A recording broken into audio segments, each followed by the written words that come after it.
In addition to the two examples regarding the importance of Zrizut from Avraham, Moshe Rabbeinu himself had been involved in an incident in which he almost lost his life on account of the absence or the lack of Zrizut in the performance of a mitzvah. We hearken back to Shmot Perek Daled, and one of the most enigmatic incidents recorded in a mere 3 pasukim segment of that Perek. Moshe Rabbeinu is returning to Egypt with his wife and 2 children to begin the process of Geula, redemption, of the Bnei Yisrael.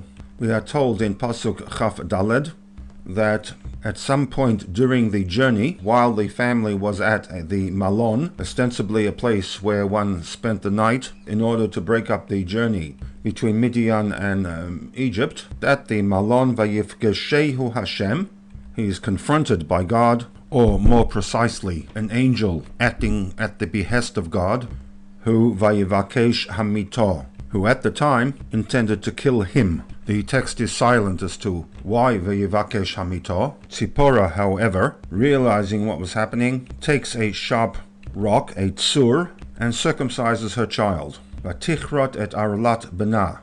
In 26, Vayiref mimenu, it loosened its grip on him. As Amra, then she said, Chatan damim lamulot. Difficult phrase to translate.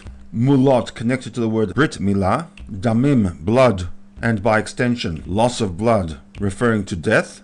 Chatan damim, you, speaking to Moshe, nearly lost your life on account of the Brit Milah. At face value, the entire incident seems to be totally unintelligible, for which Rashi, borrowing from the Gemara in Darim, builds a most fascinating fill-in medrash that permits the reader to develop at least one possible scenario.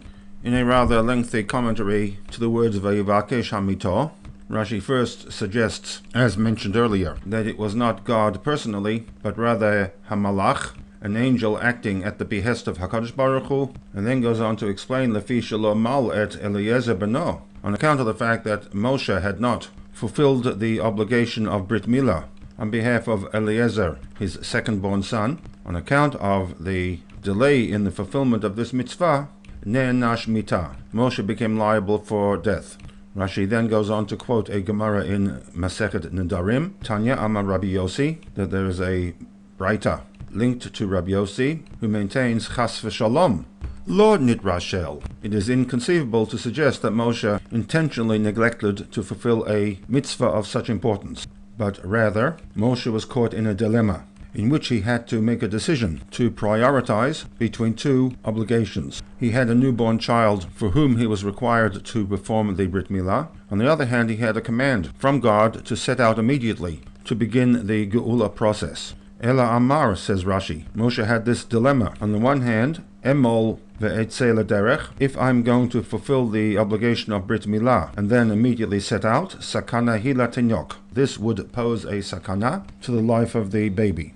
Emol ve'eshha shlosha yamim. On the other hand, if I am to fulfill the mitzvah of Brit Milah, wait the 3-day period until the child is out of the danger zone, I have a problem in that HaKadosh Baruch Hu tzivani, God has already commanded me to lech shuv Mitzrayim.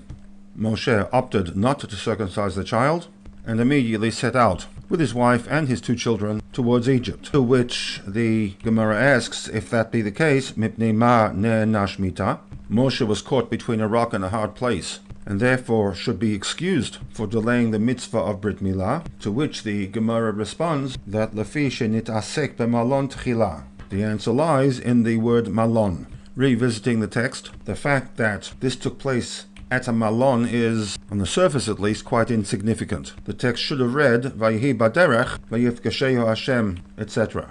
Rabbi Yossi suggests that the insertion malon is to inform us as to the reason why Moshe nearly lost his life. While on the journey, he could not be held accountable for the lack of zrizut in the performance of the mitzvah of Brit Milah. What he should have done was that as soon as he arrives at the malon, he should have fulfilled the mitzvah of Brit Milah, which it seems he did not. He was more concerned with the malon, which Rabbi Yossi understands to mean settling into the malon after the long journey, rather than the fulfillment at the first possible opportunity of his obligation to circumcise his child. And it is for this reason, argues Rabbi Yossi, that the word malon has been included into the text, namely, as an explanation for why Vayifkashehu Hashem Vayivakesh Hamito. What we see from all of this is that Moshe himself was held accountable for the lack of zrizut, even under justifiable circumstances, an action that nearly cost him his life.